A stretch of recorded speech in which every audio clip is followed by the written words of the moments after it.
আমাদের মডেল মসজিদে আজ 2-2.5 মাস ধরে কোনো বিদ্যুৎ নাই। আমরা অন্ধকারে মম জ্বালায়া নামাজ পড়ি। এই মসজিদে ওযু করার পানি থাকে না, মোটর চালু হয় না, কারেন্ট নাই, বিভিন্ন আমরা ভুগতাছি। তো যাতে সরকারি লাইন, সরকারি মসজিদ যাতে সরকারি এই ব্যবস্থাটা করে দেয়, আবার আমরা যাতে পুরনো আবার কারেন্টটা পাই। এখন আমাদের এখানে 3 মাস যাবত কারেন্ট নেই। এখন আমাদের এই মসজিদে সরকারিভাবে কারেন্টের ব্যবস্থা করে দিতে হবে। আসসালামু আলাইকুম রহমতুল্লাহ। আমি মোহাম্মদ তৈয়ব আলী আকন্দ।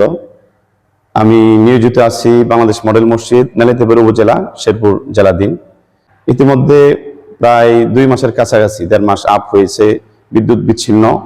এর আগেও একবার বিদ্যুৎ বিচ্ছিন্ন হয়েছিল। আমাদের অফিস যিনারা পরিচালনা করেন ডিডি মহোদয় এবং আমাদের জনাব শহীদুল্লাহ সাহেব সুপারভাইজার ফিল্ড, তিনাদের মাধ্যমে কিছু বকেয়া দিয়ে তখন সংযোগ করা হয়েছিল। পরবর্তী সময় এখন যখন আবার বিচ্ছিন্ন করা হয়েছে, এখন আমাদের পক্ষ থেকে ইসলাম ফাউন্ডেশন উপপরিচালক এবং সুপারভাইজার সাহেব সহ সবাইকে অবগত করার পরে ওনারা এই বিষয়টা দায়িত্ব নিচ্ছেন না। কারণ হচ্ছে গভর্নমেন্টের পক্ষ থেকে এখানে অর্থনৈতিক ইন্তজাম নাই, ব্যবস্থাপনা নাই।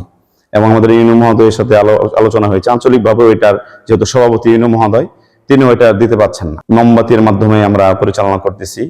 আর কয়েকদিন যাবৎ আমাদের যুব সমাজ এলাকাবাসীর পক্ষ থেকে প্রিপেড মিটার আবেদন করতে আরডি স্যারের পক্ষ থেকে বিদ্যুৎ অফিস থেকে পরামর্শ দেওয়া হয়েছে।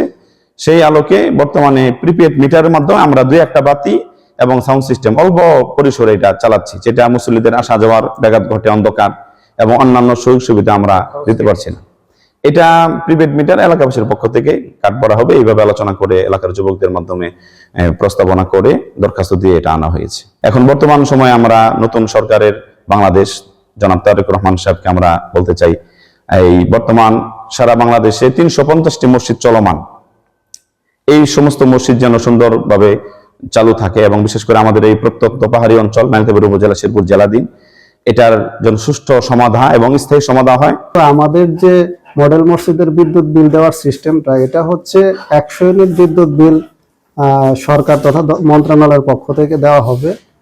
আর বাকি যে বিদ্যুৎ বিলটা আসবে, এটা লোকালি যে কমিটিটা আছে আমাদের মসজিদ নীতিমালায়, এই নীতিমালার কমিটিতে যে যে সদস্য আছে তাদের মাধ্যমে এবং লোকালি যে দান বাক্স হোক এবং মসজিদে যে চাঁদা আমরা কালেকশন করি শুক্রবার, এইভাবেই বাকি বিদ্যুৎ বিলগুলো মেটানোর কথা রয়েছে।